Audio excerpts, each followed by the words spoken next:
Dibundu ya tata nzambi motindu beto mekuzaba ti kilumbi ya bubu ke kilumbi ya nene kangulu ya 40 jours de jeûne et prière. Ina beto zola kubanda kilokola ya beto na kumbu ya tata na ya mwana na ya mpeve ya longo. Acclame l'Éternel, ô terre tout entière. Servez l'Éternel avec joie. Entrez en sa présence avec des chants joyeux. Sachez que c'est lui seul, l'Éternel, qui est Dieu. C'est lui qui nous a fait, nous lui appartenons et nous sommes son peuple, le troupeau de son pâturage. Amen. Amen. Beto yoso ke na kutelama e na kuyimbila nzimbu ya siku musu. Balaba nzambi bayonza mane. Mukemo uwatilulu. Ukwisa jama kote makipepe. Ukwisa jama kote makipepe. Balaba nzambi bayonza mane. Mukemo uwatilulu. Ukwisa jama kote makipepe.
Beto kuvanda beto kusambila nzambi tata beto na mazulu kembo na masika kuvutuka na tadisi yange samutingekele nzambi o Yesu Kristo samuna iki Seigneur na kukembisa ngeve na kutala nyonso inangeke na kusalaka na kati na kizimbu ya beto nani lenda kusala yau si akele ngeve nina ina ngeme kutala dibundu ya nge Seigneur ina meku yonzama na kilumbu ya nene kangulu ya 40 jours de jeûne et prière o Nzambi ya kele tangu inange Nzambi ngeme kusala bimangu na kizimbu ya beto. Et c'est pourquoi Seigneur ina ngunga ngeme kuwakana na makutu ya beto na kubokila beto ti beto kuyonzama samu na kukembisa nge na kutala bunene yange Nzambi Yesu Kristo mpevya longo kiese kena time ya beto sabu time tome kuzabati Nzambi ya beto ke kuwaka beto Nzambi ya beto kele Nzambi ya moyo nina ina fumu beto meku yekola na nge Seigneur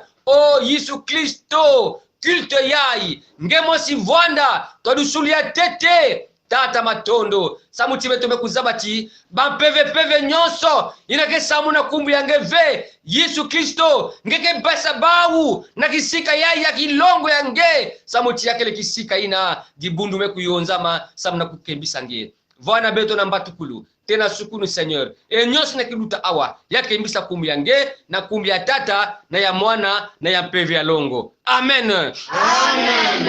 tangu yai dibundu ya Nzambi betoke na kusumilie na ntole ya tata Nzambi samuti yakele tangu ina mutu na mutu ke kudigimisa mabanzi ya yandi na kumitala na kati na kizingu ya yandi samu na kulomba levo na sika ya tata Nzambi ina betoke kuyimbila cantique Kintwadi 553 kaka couplet mosi Kwanza mifinama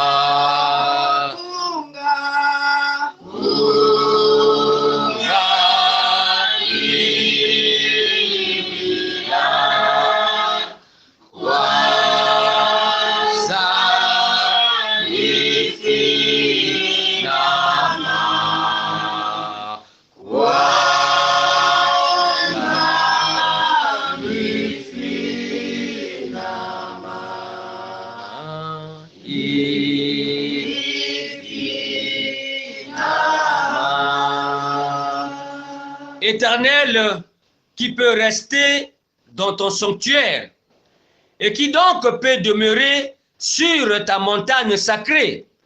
L'homme à la conduite intègre, il pratique la justice. Et il dit la vérité, qu'il pense au fond de son cœur. Il n'insulte pas son frère et il ne raconte rien qui déprécie son prochain ou lui cause un préjudice. Il méprise l'homme vil, mais il honore celui qui respecte l'Éternel. Il y tient toujours ses serments, même s'il doit en pâtir. Lorsqu'il prête de l'argent, c'est toujours sans intérêt. Il refuse qu'on l'achète pour condamner l'innocent qui se conduit de la sorte, rien ne pourra l'ébranler. Tata na mama ngemekuwa iki tata Nzambi kena kuzonza na kati na misiku ya yandi na tangu yai ngemosike kumitala lomba levo samuti Yesu Kristo na nzile ya menga ya yandi kuelemvo kilange bika beto kusambila Nzambi tata beto na mazulu diaka dibundu yange inamekwiza kubaba nange Seigneur yandi me kumitalati kizingu ya yandi kena kutambula ve mbote Yesu Kristo beto mekusala yina kena kufanakana ve Nzambi ya beto mutu na nzile ya yandi mutu na masumu ya yandi tata Nzambi na tangu yai bika tinge kulemvo kila beto sukula beto na menga yange tozali bato ya masumu masiya nina tango oyo toye po ete yo sokola biso na nzela na makila na yo oyo matangaki na ekulusu. Tata tika te maboko no ya nguya oyo elongolaka mabe na biso, elongola biso na bisika oyo tosili kokwea pe yo telimisa moko na biso po ete Nzambe lisusu tokwea te kasi totelema pe totambola na yo elongo. Tona elikia ete Nzambe yo osili koyoka biso. Tika lokumu mpe masanjoli ezonga epai na yo na kombo na masiya mobikisi na biso. Amen. Amen. Libundu ya Tata Nzambi, mambu ya silulu ni yai beto nyonso car Dieu a tant aimé le monde qu'il a donné son Fils unique, afin que quiconque croit en lui ne périsse point, mais qu'il ait la vie éternelle. Amen. Amen. Beto yonso diaka beto ke kutelama e beto ke lesa kiesi ya beto na ina beto ke kutambula lemvo ya Tata Nzambi. Na sepeli kosalela Yomo bikisi na ese konakibesi ombikana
Libundu ya Nzambi tango yai beto kena kuyamba sana e beto nyonso mabana ya Nzambi ndebe kwena na lizulu lingombe ya Nzambe mbote na biso mbote lisusu na Yesu beto kena kiese na kuyamba mama ya beto kulutu ya paroisse ya beto mama pasteur Pelagie Makola ina yani ke kuiza samu na kuyamba dibundu ena yanji beto lobi aya na ye tika Tata Nzambe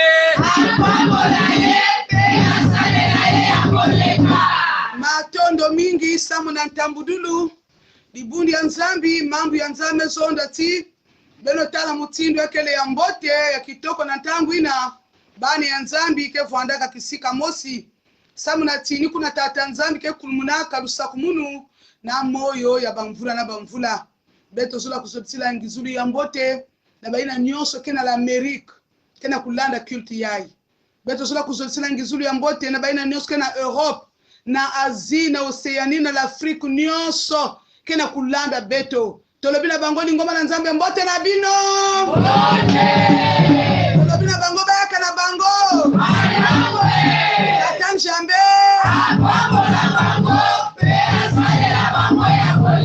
bizuli ya mbote na beto baina kele awa dibundi ya tata nzambi commission technique na katikati ya beto yote kena Kilombo 46 kena katikati ya beto donc commission technique ya Kilombo 46 beto kele na bisielo ya nzambi pastor Kanei Floro kena kutuatsa lukutukunu na munu mpeke na kulonga na kutuatsa ndilwa mvutu beto nyonso ba minkengi tolobi na biso to yaka na biso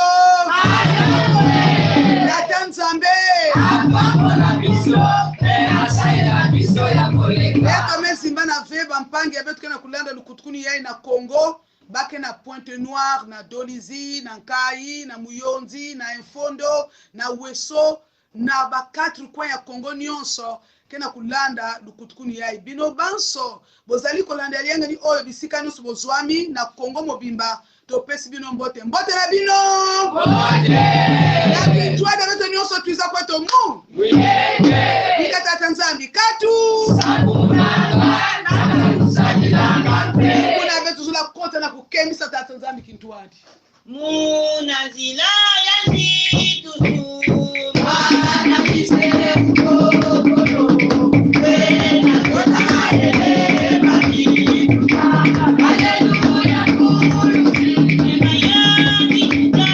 haleluya ni baki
Na isu Otondo jibunda nzami na tangu betu na kuvwanda beto kekota na kati na lusambulu samu na kuyekola mambu ya nzambi na maboko ya yandi mosi nina yina betu kena kulomba na mama Kengi mama Jeanne Yinda mambo na kusambila samu na kuyekola nyonso na maboko ya fumu Yesu Kristo bika beto kusambila zambi ya beto kena mazulu tangu mekulunga yina beto kena kufinama na kudia yina ngeme kukulikila beto ya kimpeve ni kuna beto mekuvwanda na dadisi yange beto zola kuwa mambu yange beto zola kudia madia yange yina ke titula beto yina kena kunata beto na mpulusu sadila kisiero yange na kitezo ina mekulunga bikange kudispose bantima ya beto mpe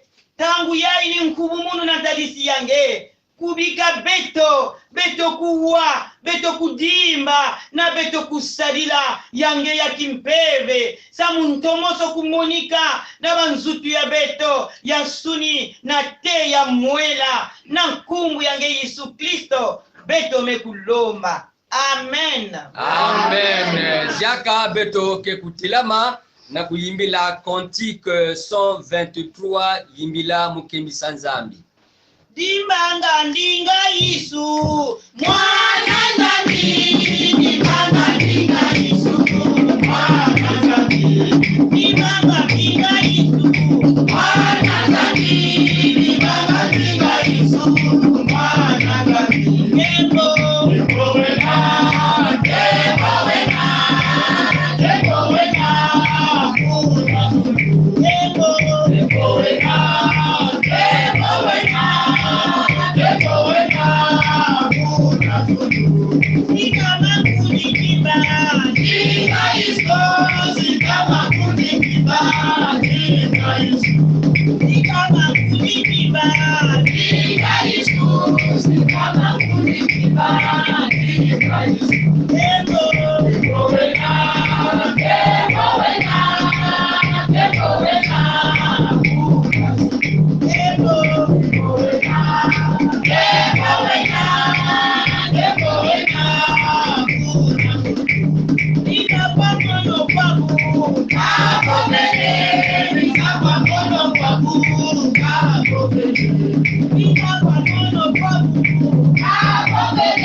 Matondo beto kuvanda na tangu yai beto mekupesa kisika na mama pastor Pelagie Makola Samo na kulonga dibundo mambu ya tata Nzambi na kilokola yai dibundo ya tata Nzambi beto osona kuwa mambu ya Nzambi Samo na nkangulu ya manenga ya beto mambu ya Nzambi beto kelongoka kena mukande mikunga psaume 71 20 à 24 yakele kwandi mambo ina biblique mepesa na beto sana beto kena kati ya munkembo ya mfulukulu ya mfumu ya beto Yesu Kristo inakena kukuelana pe nankangulu ya manenga ya beto inabetina kukanga na kati ya victoire ya ndungunu ya mfumu ya beto victoire ya Yesu Kristo kele victoire ya bani ya tata Nzambi totangi maloba na Nzambe na mokanda ya banjembo psaume 20 psaume chapitre 71 les versets 20 à 24 lisons au nom de notre Seigneur Jésus-Christ. À cause de toi, j'ai connu bien des angoisses et des malheurs, mais tu viendras me rendre la vie. Tu viendras me faire remonter des profondeurs de la tombe. Une nouvelle fois, tu me consoleras. Tu me rendras mon honneur, et moi, je te louerai au son de ma harpe. Mon Dieu, je chanterai ta fidélité. Je te célébrerai aux accords de la lyre. Toi, l'unique vrai Dieu, le Dieu d'Israël. Je te célébrerai par mes chants. Mes lèvres crieront ma joie, car tu m'as libéré. Tous les jours, je célébrerai ta loyauté, car les voilà honteux et humiliés, ceux qui voulaient mon malheur. Amen. Amen. Ibudi ya tata nzambi mambo yabe tumekutanga mukunga yayi muntu meyimbila yabe mezonza l'auteur est anonyme yakele muntu amezaba ve mais muntu kida kuyimba nkunga yayi c'est un homme âgé avancé en âge et dit muntu yame expérimenté lulendo tata nzambi kati na kizingwa yandi et donc bon so thème que pesa na mambo yayi l'aide constante de Dieu de la naissance à la vieillesse, l'aide constante de Dieu de la naissance à la vieillesse. Nzambi ke kebaka beto banda mbutkuli ya beto na te na betke kwena na kununa dibundi sikaman Siama tatamana nunga. soniki ya mambo ya me expérimenter me vivre bi mambo ya tata nzambi. Voilà pourquoi nikana kuyimbira na kutonda nzambi na kutalati tukambutukulu ya yandi na te no kwa na bamvula nikana yawu yakene lulendo ya tata nzambi muntu kele moyo na yandi mosive moto azali na bombo ina nguye na yema kote ezali ndi nzambe moto abatela kabiso banda mbotama na biso kino tango to komi na vieillesse. Voilà pourquoi ndio kuyimbila nkunga yayi na kati ya mambo yayi yani kana kuleksa bunene tata nzambe na kuzonda ti samu nange mumebwa bale ba mambo mingi ya mpasi menge mekuiza na kuiza kula kizingu ya munu samu nange emuke na kulekela community ngeke kuiza remonter munu na profondeur ya dibuli nmbani mekota na yawu ngeke pesa munu kizingu ya malumalu ngeke bomba munu na ngeke vutula munu honneur na nge pesaka na munu ntama banku na Kristo mambo yazo la zonda ti muntu yake na kubakula bulina tata nzambi de telle sorte que na kizingu ya yande amebwa bana ba mambo mingi ampasi mais sabu nani nibaga Yesu Kristo parce que nandi ma Yesu parce que nikina kusambila yani mebwa bana bazongwasi yani mebwa bana mpasi mutindu ntango beto yayi yakena bayina kana bwa bana mambo parce que nikina kusambila inandi maka na kusambila ba mvita metelama nkwa musu metelama mingi mutindu nchoniki nkunga ti fumu Yesu tala ntontolo Fumu Yesu tala ntontolo. Beto bukreti kwenda sambidi. Ntontolo zekazindi tata. Beto bukreti kwenda sambidi. Ntontolo zekazindi tata. kitu navanga mudia ntontolo Yate Yesu kolwa onga Mowanunga. Itunavanga mudia ndondolo. Yate Yesu kolwa onga Mowanunga. yankena kubambula mfumu moyo ti à cause de toi Seigneur j'ai connu bien des angoisses et des malheurs. Pona yonkolo nakuta na pasi na bitumba ya lolenge na lolenge mais tu viendras me rendre la vie. Inanikana kuzonda kana kulakisa ni kuizulu ya Yesu bakena kubikula awa na Ancien Testament tu viendras me rendre la vie ni kuizulu ya Yesu ile kuiza kukiyekula kukipesa na likulusi samu na beto kutambula moyo na kufuluka samu na beto kutambula mpulusu kakiese ko Yes. yani kina kupredire nguizulu ya Yesu ile kuiza kufa kufuluka samu beto bantu yani ti mais tu viendras me rendre la vie. Et mambo ngome lunguso na ntango betu yai na luwawani ya malbani na tebubu yai betu mezaba ti Yesu kuizaka yani mfuluka samu na kupesa betu moyo bali ngami kati na nkolo yani kana kutata na kuyimina kuzonda ti tu viendras me faire remonter des profondeurs de la tombe une nouvelle fois tu me consoleras babantu mebwa bana mpasi mvinu muka kiadi mbombi ya makedika kele Yesu Kristo moto mokila koko bondisa yo me li bondisi ya solo euta ke pa Yesu Masia banku na Kristo mutindo tike babani anzabe tena kusambila nani kena nzatu mbombolo ya Yesu ve nani azana posa li bondisi ya Yesu Masia te tokuta na makambo mingi ya pasi meme na kati banenga yai yakela bantu mivanda menacer babantu mivanda tourmenter babantu vivre angoisse kaka na kati bilokola parce que mendi Yesu yani kota bilokola mvinumuka metelama babantu mekuamisa yani bato batelemeli ye me Yesu masia na tango azali ko bondisa yo. Yesu kana na tina nge mbombo na kilokola yai. Kilumbu yai nkangulu. Yesu na kubika nge asiki.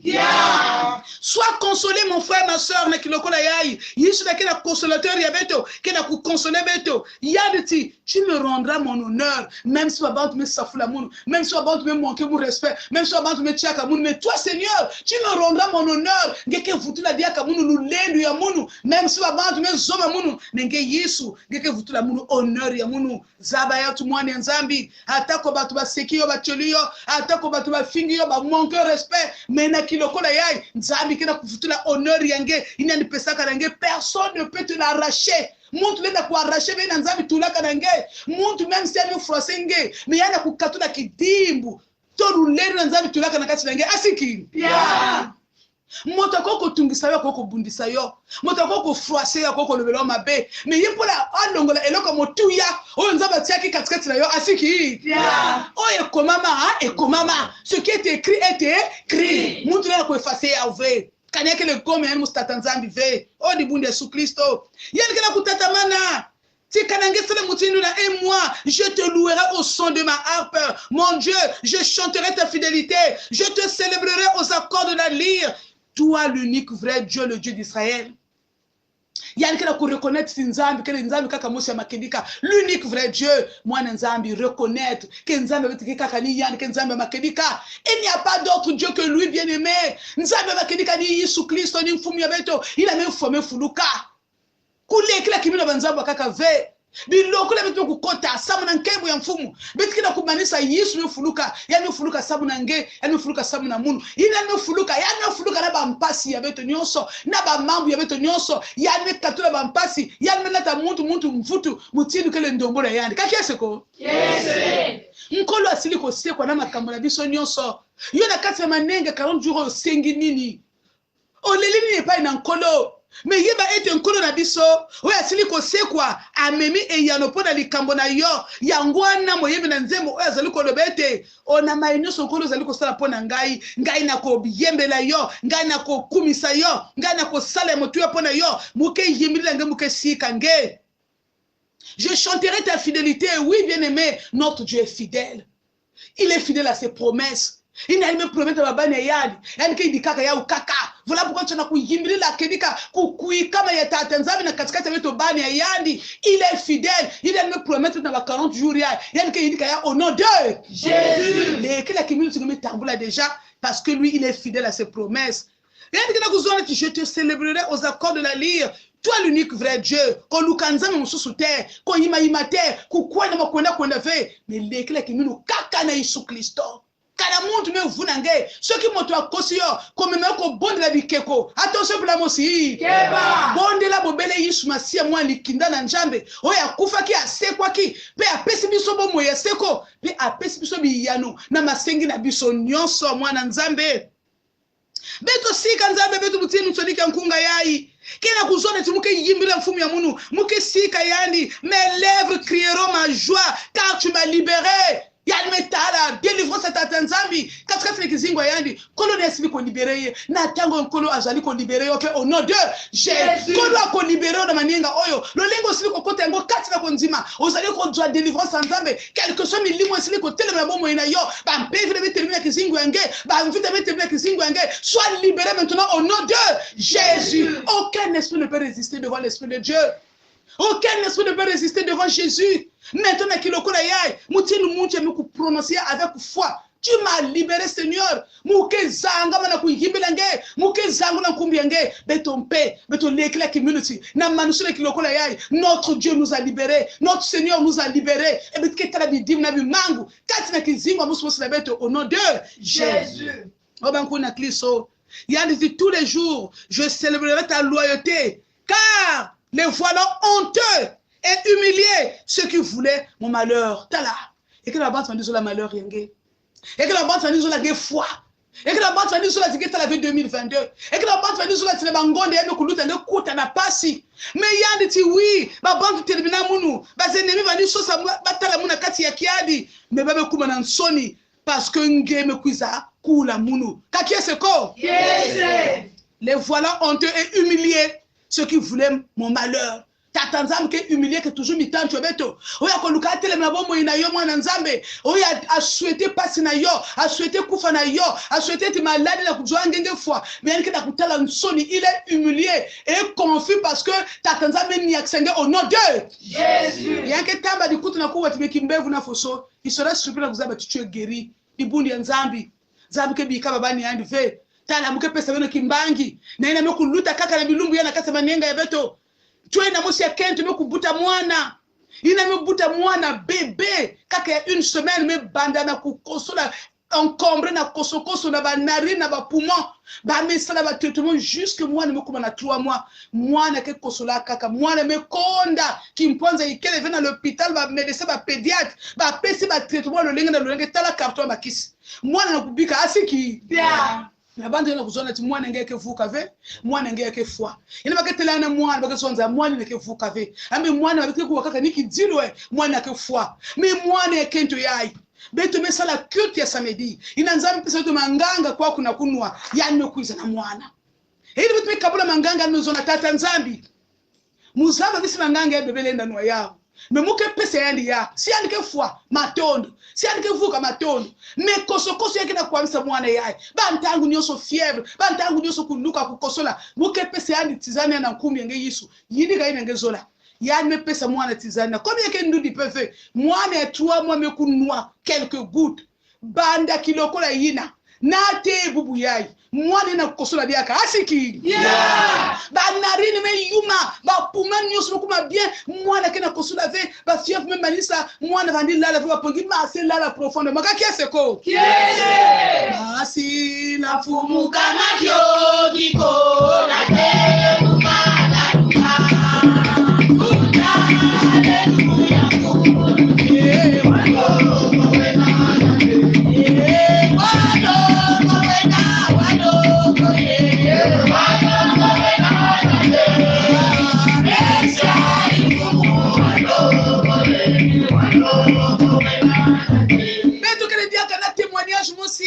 kento musina bakala yandi bakena kulanda bilokola yai depuis bazaleme luta bavandi so sa visa ya kwena isi anzenza bakena kujo ya uve ba mekota mandinga zona tata nzambi beto mekota bilokola tume bakula ti tangu vana buna lunga mena manenga ya minina nsoki babu kile beto moyo beto la kujo visa na kwena isi anzenza na kwena kusoigner pesa beto yao ba me demander me zona ti bon bakala me demander visa ya Londres na ya France quand je me demandé à France mais diambu yengitukulu yake na kuzonza ba me bokila baba me kwenda tu venez prendre vos passeports ba comme na ambassade ba pesi moi si passeport de mobali ba me pesa ba visa ya France ba uzole bakala me kwenda dia ba bokila na ambassade kuna na Londres ba me pesa na visa ya Londres donc 2 visas ya France na kwa na Londres quand je me visa ya France kaki est-ce ko yes avant manusumi ya manenga ba me tambula ba ngani me susa pendant des années et des mois menzani melungisa yao mwana nzambi mitantu leke zonza ile ndizo mwana yai ke kufwa bebe yai ke vuka ve kosokoso mwana ke kufwa beba ke confus parce que mwana be beluka et au nom de Jésus mwana ke kula ke vanda muntu na kizingo yani au nom de Jésus mutinu mosi mitantu yange kina souhaiter pas yange kina souhaiter lufwa yange kina souhaiter souffrance yange ils seront honteux et confus au nom de Jésus na kutela mutinu nzamba so pambola na sima 40 jours yo okomona bikamu cela nzambe kati la vie na yo ezala yo moko ezala bana na yo ezala libota na yo nzambaza liko pambola bino na kombo na Yesu ma sia kolela te ko ima te po te longe zali bana tata nzambe mwana nzambe kolela te ozali longa mwana nzambe kolela te oh mwana nzambe kolela te ozali longa mwana nzambe kolela te ozali longa mama choni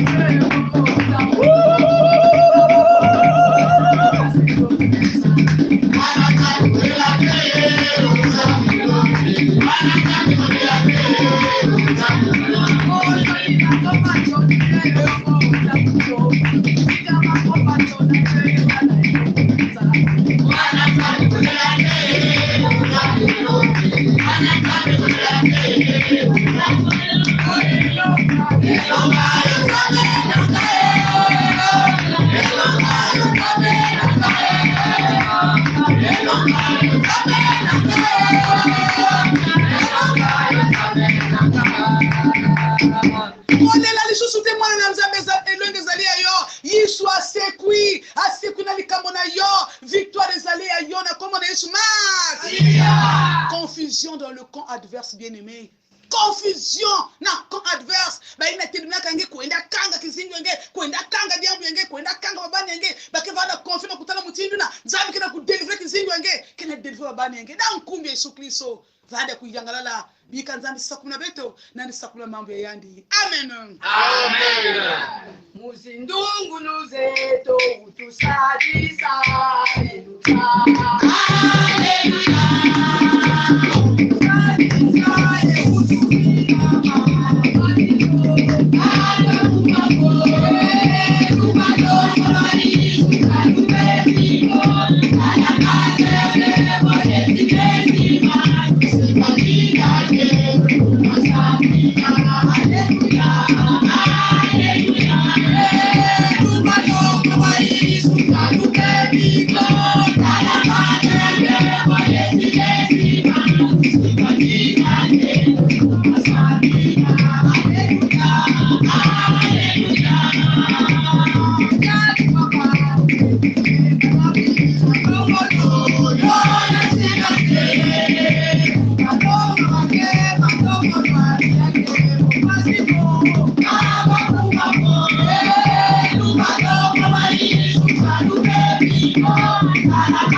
Matthieu 4:4. Il est écrit, l'homme ne vivra pas de pain seulement, mais de toute parole qui sort de la bouche de Dieu. 2 Corinthiens 2:11. Afin de ne pas laisser à Satan l'avantage sur nous, car nous n'ignorons pas ses desseins. Beto bala banzambi tutela neno.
Nzambi beto zula kutonda nzambi parce que tu mets l'éclat qui nous te met tambula tolingi sasa epi kokumisa nzambe tolingi kotonda ye po ete totie likete tosili koyamba ya motuya epai na nkolo na biso bondela tonda kaka nzambe kosenga te mwana nzambe tonda po ete oza na elikia nkeki na kiminu mets ta foi en action que ngeme yamba déjà que tu as déjà reçu ngeke tala bimangu ya nzambe kati na kizingo yange bika beto sambila nzambe ya beto ya moyo tate ya beto ya nkenda. Comment ne pas te louer, Seigneur? Comment ne pas t'adorer? Comment ne pas te dire merci, éternel, Dieu tout-puissant? Na luzolo yangene ngene kuleksa katikati na wetu bantangu nyonso. Di bundu ya mvimba. Na inze ya mvimba tata nzambi. Mekota bilokola. Nzambi ya moyo. Samu na kuyekula bampasi ya babi zitu ya bao. Na tabisi yange tata nzambi. Na kilokola vitu zola tonda parce que kina kibinu tsote metambu na kilumbi ya yankangulu ngeme kulumuna bitezo ngeme kulumuna tata nzambi bakoli ngeme kulumuna ina nyonso muntu banime kulomba totie likete moko na moko asiliko yamba ya ye e yano nzambe poto ali nzambe na biyano ozali nzambe yo kaka babonde le bana na yo beto bele kila kibinu tsubaina kina kubela metambu la lunia kusu au nom de Jésus.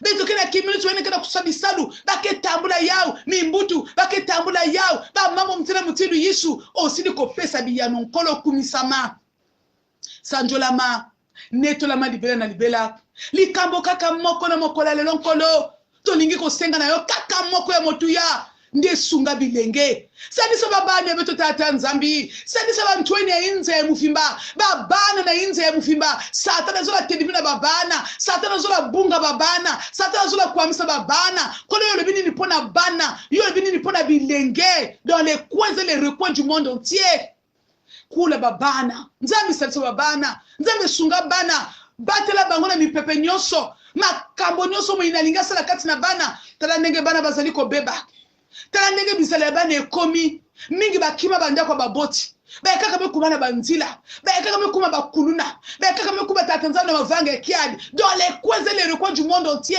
Seigneur, nous voulons te soumettre nos enfants, tous les jeunes du monde entier, afin que Dieu baka contrôle des ba tatanzambi tabila wabana mawoke ya kadia mpemba babana ke Mikaelu ke katuka kanange nzambi. Les fruits des entrailles c'est une récompense, disait le roi Salomon. Les enfants, Seigneur, c'est un don de Dieu. Voilà pourquoi Satan a fait na louve na kubebi sa babana nange nzambi. Ngeme pesa na ciel yange. Ngeme pesa na makandi ya beto. Baka contrôle babana. Zomi na babana maboka ya kadia mpemba. Tout le babana ya beto à l'abri. Pesa banka dulu ya mbote. Bazaba nge badieta na bomi yenge. Ya fona babana ke na Amerika. Ya fona babana ke na Europe. Ya fona babana ke na Asie. Ya fona babana ke na Oceanie na Afrique nyonso nzambe bana.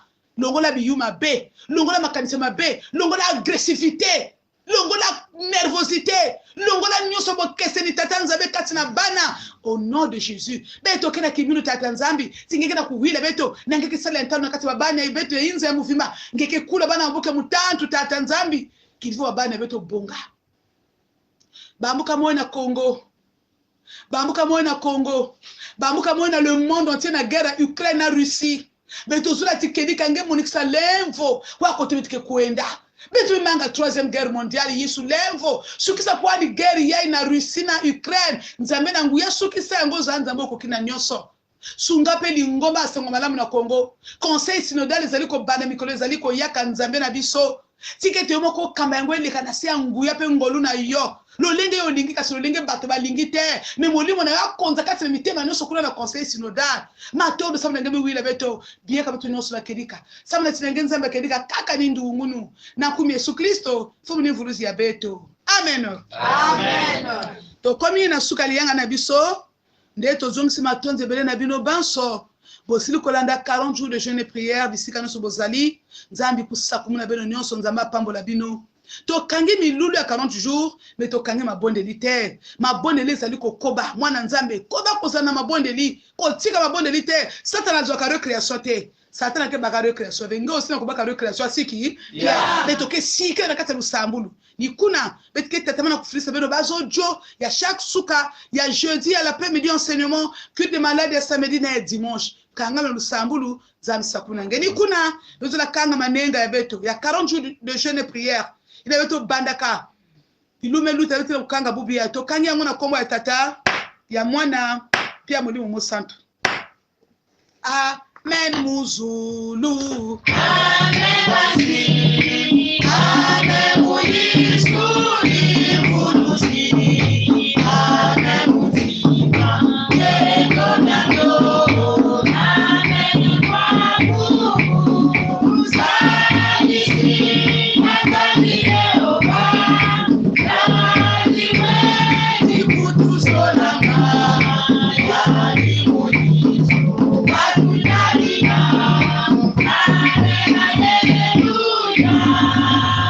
Mfumu wetu. Enzalieto, ufweni mutangu na ntemo, yenzitusu, yelulendo, kadingeye wasemaga byosono, munjangu ya luzolo lwaku, byakala, yebyasemwa. Ikalemvu ya mfumu Yesu zola ya tata nzambi, kintwade mpe vya longo kusa kumuna beno nyonso na nkumbi ya Yesu Kristo. Amen. Amen. Kimpa emote na beno nyonso ye. Yeah.